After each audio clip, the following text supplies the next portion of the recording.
Hello student, कैसे हो आप सब। मैं Shweta Mehra physics alpha channel से आपका स्वागत करती हूँ। आई होप आप सब सेफ हों।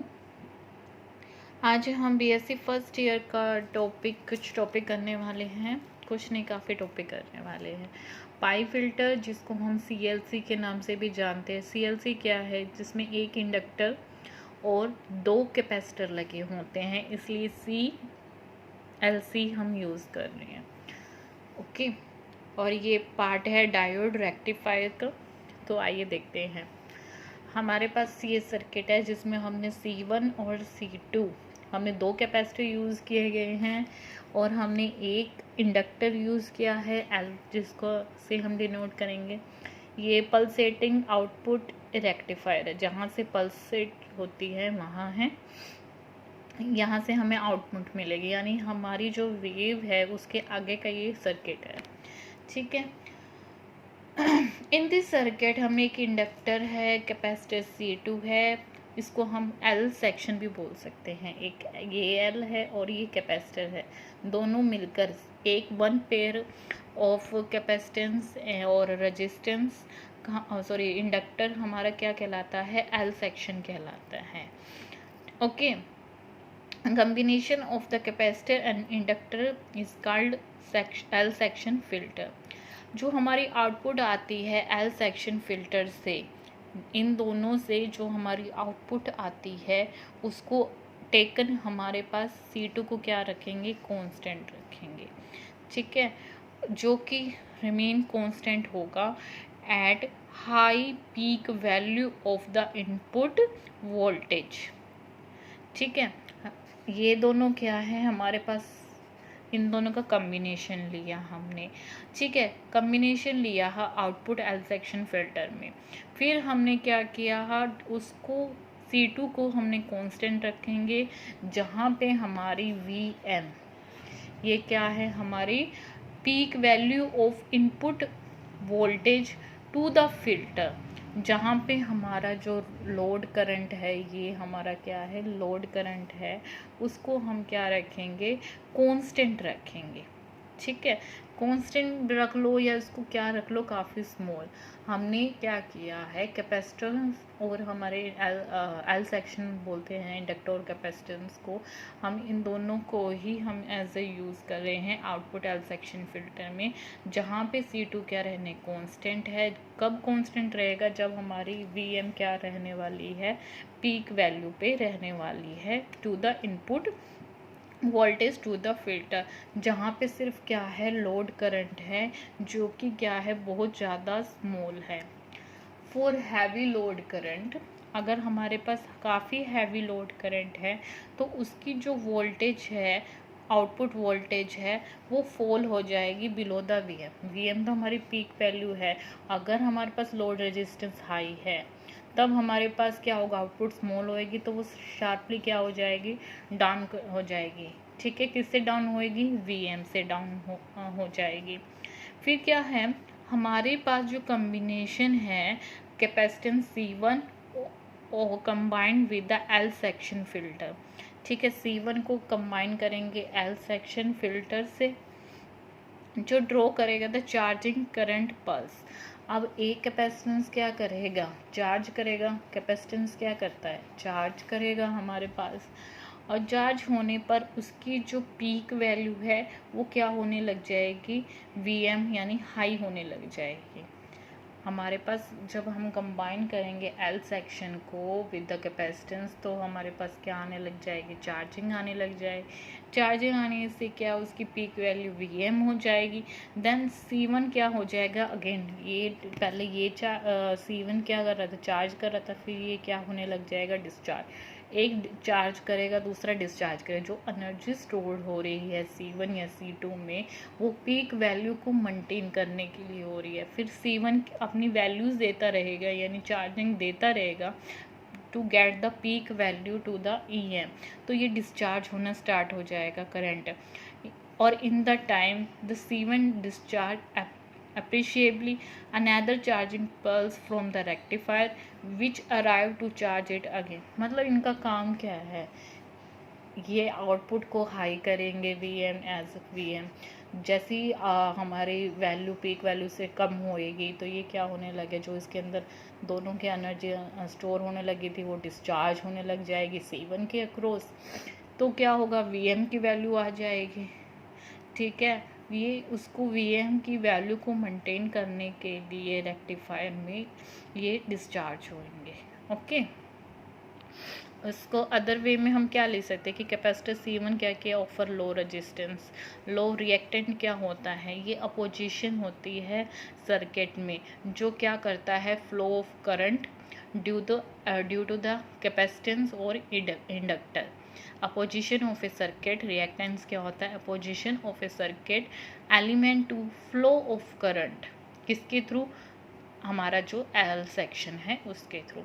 द कैपेसिटेंस C1 जो ये ऑफर कर रहा है लो रेजिस्टेंस, हमें पता है जो हमेशा कैपेसिटेंस होता है वो लो रेजिस्टेंस पे होता है to AC component, AC component के लिए, और इनफाइनाइट रिएक्टेंस टू DC का, और इसके लिए कोई लिमिट नहीं है DC कंपोनेंट के लिए coming from the rectifier. So C1 bypasses appreciably AC current component where entire DC component continue to pass through L. ये क्या करेगा, मान लो हमारे पास यहाँ पे AC आ जाएगा, AC क्या है, लो फ्रीक्वेंसी है, और ये भी क्या है, लो, हमारे पास कंपोनेंट रिएक्टेंस ऑफर करेगा, तो AC तो इसके अंदर चल जाएगा, लेकिन जो DC है वो हाई फ्रीक्वेंसी पे होती है, तो वो इसको बिना किसी रुकावट के इंडक्टर में से पास होने देगा। ओके, जिसके कारण क्या होएगा, करंट कंटिन्यू फ्लो होएगा थ्रू द इंडक्टर L।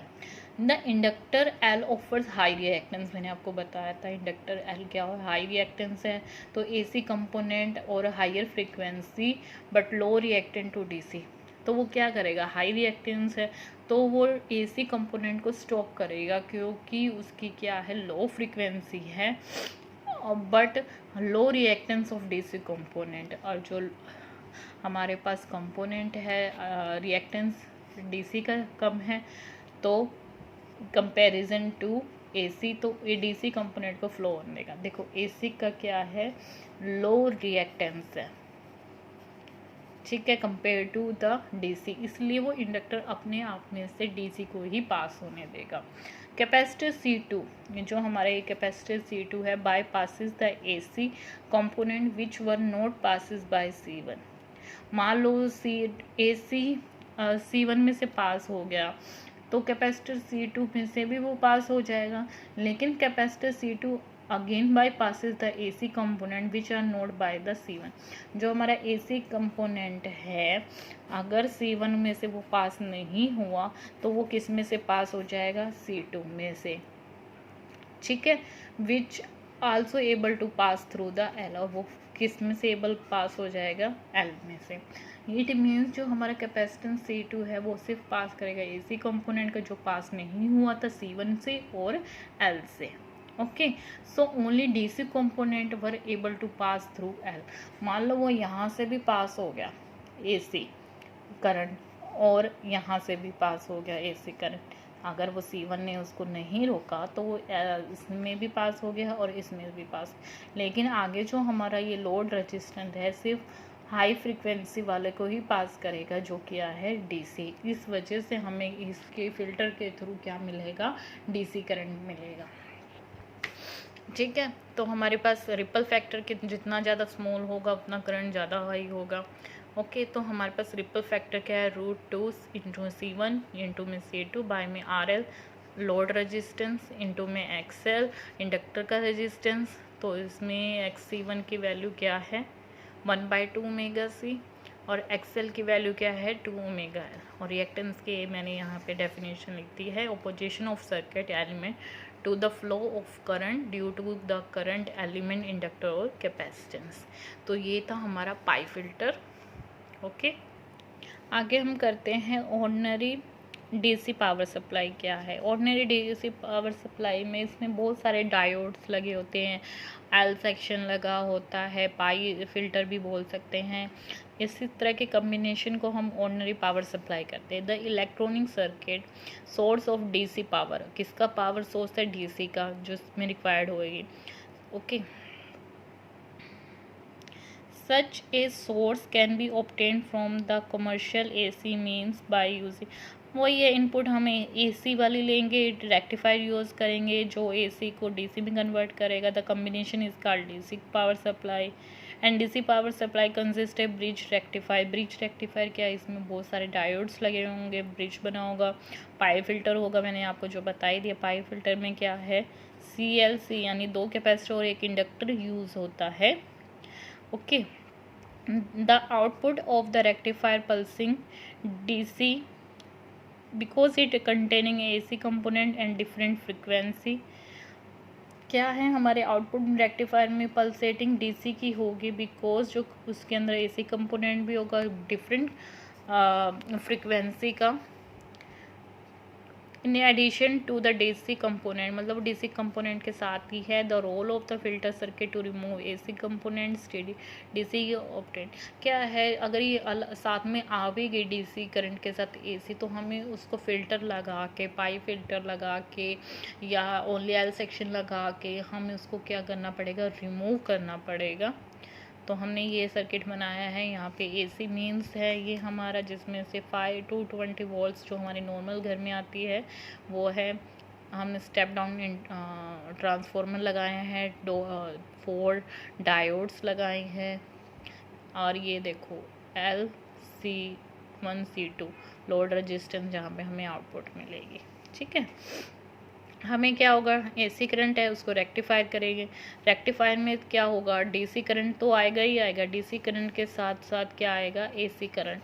हमें इस AC करंट को रिमूव करना है तो हमें फ़िल्टर यूनिट लगाना पड़ा, जो हमने क्या लगाया है, CLC फ़िल्टर लगाया है, जिसको हम पाई फिल्टर भी बोलते हैं, हमने वो लगाया। और हमें आउटपुट किस फॉर्म में मिलेगी, प्योर DC में मिलेगी। ओके, इसकी कुछ लिमिटेशंस हैं जो आपको याद रखनी पड़ेगी। क्या क्या है limitation, the output of DC voltage change directly with the fluctuation in input AC voltage.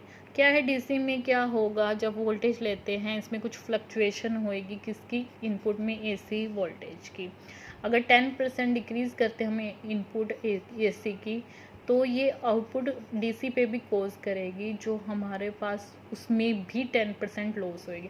अगर यहाँ पे 10% की हम डिक्रीज़ कर रहे हैं तो यहाँ पे भी हमें आउटपुट जो हमारी DC है उसमें भी क्या होने वाली है, डिक्रीज़ होने वाली है।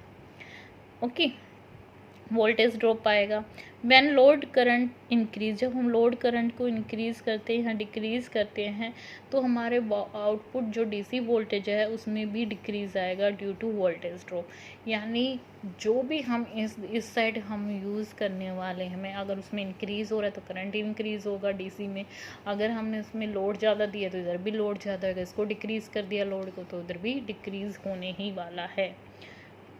तो हम इसमें कौन कौन सी वाइंडिंग, वोल्टेज ड्रॉप किस में आता है, ट्रांसफॉर्म वाइंडिंग, हम जो वाइंडिंग यूज़ करते हैं कोल्स में, रेक्टिफायर में, फिल्टर सर्किट की वजह से। ठीक है, वोल्टेज ड्रॉप किसके अकॉर्डिंग आएगा, V=IR। अगर हम वोल्टेज को डिक्रीज़ करेंगे तो रेजिस्टेंस भी डिक्रीज़ होगा। ठीक है, वोल्टेज डिक्रीज़ तो रेजिस्टेंस डिक्रीज़, अगर वोल्टेज इंक्रीज़ तो रेजिस्टेंस इंक्रीज़, ये वाइस वर्सा ही चलने वाले हैं। These changes in output DC voltage of ordinary DC supply due to the fluctuation of AC current, वही है, इंक्रीज डिक्रीज का होएगा। तो लोड अनडिज़ायरेबल, हमें जितना चाहिए उतना लोड नहीं आएगा, अनडिज़ायरेबल। इट में कोज इनएक्यूरेट, अगर हमें पता ही नहीं कि वोल्टेज कितना ड्रॉप हो रहा है या रेजिस्टेंस कितना बड़ा है, तो इनएक्यूरेट ही रिज़ल्ट आने वाला है। ठीक है, तो ये था हमारा ऑर्डिनरी DC पावर सप्लाई। फिर आता है it can cause malfunctioning of electronic circuit, मतलब मैं कुछ भी फंक्शन रुक जाता है due to the voltage drop, circuit shocks. For example frequency of output of an oscillator में अंडरगो, कुछ हमने फ्रीक्वेंसीज में चेंजेस कर दिया तो हमारे जो सर्किट है वो डिस्टोर्शन हो जाएगा, जिसकी वजह से हमें आउटपुट में ट्रांसमीटर लगाना पड़ेगा। दीज रीज़न के कारण ये हमारे पास क्या है, मैंने जो इलेक्ट्रॉनिक सर्किट है या पावर सप्लाई है जो आउटपुट DC वोल्टेज देते हैं उसमें हम कांस्टेंट लगाने की कोशिश करते हैं ताकि उसमें फ्लक्चुएशन कम हो AC की। ठीक है, सिंपल रेगुलेटिंग पावर सप्लाई हम पढ़ते हैं। DC power supply which is output of DC, ठीक है, remain constant irrespective of fluctuation on input mains and vibration load. जो हम डीसी पावर सप्लाई लेते हैं due to the output DC voltage remain constant रखेंगे, और चाहे उसके साथ फ्लक्चुएशन हो एसी में, मींस में, या वाइब्रेशन हो, इसको बोलेंगे हम regulating power supply. It is obtain connecting A voltage regulating device, इसको क्या बोलेंगे हम, voltage regulating device with an ordinary DC supply. The block diagram हम जो कर रहे हैं देखते हैं, यहाँ पे एसी लगाया, रेक्टिफायर लगाया, फिल्टर लगाया, आगे हमने क्या लगाया, वोल्टेज रेगुलेटिंग यूनिट लगाए हैं। वो क्यों लगाए हैं, हमारे पास एसी में जो वाइब्रेशन वेरिएशन चाहिए हमें लोड में, इसी वजह से हमने क्या लगाया है यहाँ। आगे हमने देखो सेम वही है, एसी मीन्स है, रेक्टिफायर यूज़ किया है, यहाँ हमने फ़िल्टर यूज़ किया है, कौन सा कैपेसिटेंस वाला फ़िल्टर यूज़ किया है, ओके। यहाँ पे हमने क्या यूज़ किया, वोल्टेज, ये वोल्टेज रेगुलेटिंग यूनिट है जिसे जीनर डायोड भी बोलते हैं, उसको रेगुलेटिंग के लिए यूज़ करते हैं। ये क्या है, लोड रेजिस्टेंस है। Rectifier unit is convert AC into pulsating device, वो किस में कन्वर्ट करा, पल्सेटिंग में। The filter unit remove AC component, filter तो काम ही है उसका एसी यूनिट को डिक्रीज़ करना, मिनिमाइज करना, या पूरी तरह रिमूव करना। The voltage regulation unit work, the output DC voltage consistent रहती है, जैसे एसी वोल्टेज और इंडक्शन और लोड्स, कुछ खास नहीं है इसमें। Voltage regulation, the output DC voltage of power depend करता है लोड करंट पे। क्यों करेगा लोड करंट पे, क्योंकि V equal to I R, इसी की वजह से हमारा I की वैल्यू क्या आती है, V बाई आर। अगर वोल्टेज ड्रॉप होगा तो करंट भी ड्रॉप होगा, तो ऐसे वाइस वर्सा चलेगी। अगर ये डिक्रीज़ होगा with increase of load resistance, ठीक है। अगर लोड रेजिस्टेंस इंक्रीज़ हो रहा है, यानी आर हमारा क्या हो रहा है, इंक्रीज़ हो रहा है, तो करंट हमारा क्या होएगा, डिक्रीज़ होगा। Increase of load current result the increase in voltage drop, current increase होगा तो वोल्टेज भी क्या होगा, ड्रॉप भी इंक्रीज़ होगा। तो ये सब किस में होगा, power supply. The variation of output DC voltage with the load current drawn power supply is called voltage regulation. जो हमारे पास वेरिएशन आती है आउटपुट डीसी वोल्टेज में विद द लोड करंट में, कहाँ, पावर सप्लाई, इसको वोल्टेज रेगुलेटिंग बोलेंगे। Voltage regulation क्या है, VNL माइनस में VFL, बाय में VFL, इंटू में 100%। VNL हमारे पास क्या, आउटपुट डीसी वोल्टेज जिसमें कोई भी नो लोड कंडीशन है, यानी यहाँ पे नो लोड है, यहाँ पे NL का मतलब है कोई भी लोड नहीं दिया हमें आउटपुट वोल्टेज में, यानी बिल्कुल करंट डाउन है हमारे पास ज़ीरो। FVL जहाँ पे हमने क्या दिया है, फुल लोड दिया है, इनमें से सब्ट्रैक्ट करोगे तो हमारे पास वोल्टेज रेगुलेशन आ जाएगा।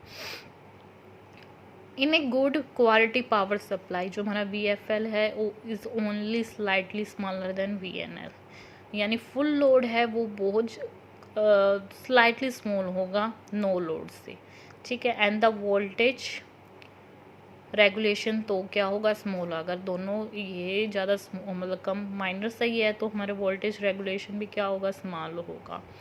तो smaller the voltage regulation, smaller will be difference, तो दोनों के बीच में डिफरेंस भी स्मॉल होएगा, जो बेटर होगा पावर सप्लाई के लिए। मिनिमम लोड रेजिस्टेंस क्या होता है, any variation in load resistance change the load current. कुछ भी हम लोड रेजिस्टेंस में हम चेंज कर रहे हैं तो उसके लोड करंट में भी क्या होगा, चेंज आएगा, ठीक है, with respect to output DC voltage. अगर in order to get the rated output voltage, अगर हमें वोल्टेज चाहिए हमें हाई, तो हमें करंट कहाँ से लेनी, जो पावर सप्लाई से, ठीक है। The load resistance should not made smaller than A minimum allowed value, जो हमारा लोड रेजिस्टेंस है इतना भी स्मॉल नहीं होना चाहिए कि वो मिनिमम हो जाए, जो हमारी उसकी लिमिट सेट करी है उससे अलाउड वैल्यू से।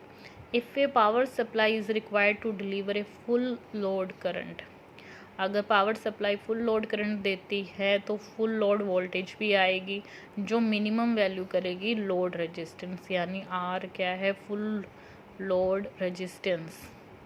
अगर ये मिनिमम है तो VFL बाय में हमारा करंट भी क्या आएगा, V क्या है, फुल लोड वोल्टेज, और ये क्या है, फुल लोड करंट हमारे पास।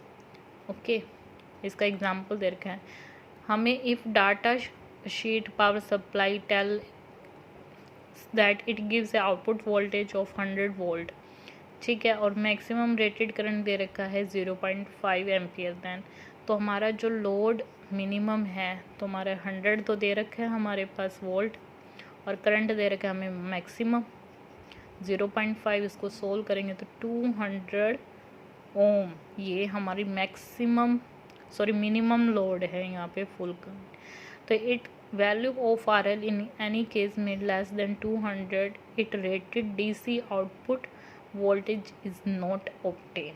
ठीक है, तो ये था आज का हमारा, यहाँ पे हमारा ये यूनिट फिनिश हो गया। कल हम नेक्स्ट यूनिट स्टार्ट करने वाले हैं।